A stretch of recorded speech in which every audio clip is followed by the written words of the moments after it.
আমার বয়স হইছে, কিন্তু চোখে ঠিকই দেখি। এইবার আমি ন্যায়ের পক্ষে, আমি দাঁড়িপাল্লায় ভোট দিব। রাজনীতি ঘুরে ফিরে চাঁদাবাজদের হাতে। অনেক দলকেই তো দেখলাম, এবার জামায়াতকে একটা সুযোগ দিতে চাই। আমার পা চলে না, কিন্তু বিবেক ঠিকঠাক আছে। আমি বুঝি কে অন্যায় করে। এইবার আমি ন্যায়ের পক্ষে, আমি দাঁড়িপাল্লায় ভোট দিব। আমি চাই এমন একটা দেশ যেখানে ঘুষ ছাড়া চাকরি হয়, যেখানে নেতা মানে দানব না, দায়িত্বশীল।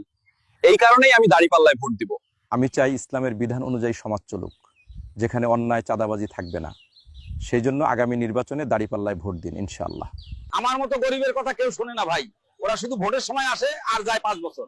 এইবার আমি নিজের বিচার নিজেই করছি, জামায়াতের দাঁড়িপাল্লায় ভোট দিব। ঝুঁকি নিয়ে চলি, কারণ সিস্টেমেই নিরাপত্তা নাই। এইবার আমি আর চুপ থাকবো না, আমি দাঁড়িপাল্লায় ভোট দিব। আমার বয়স হইছে, কিন্তু চোখে ঠিকই দেখি। এইবার আমি ন্যায়ের পক্ষে, আমি দাঁড়িপাল্লায় ভোট দিব।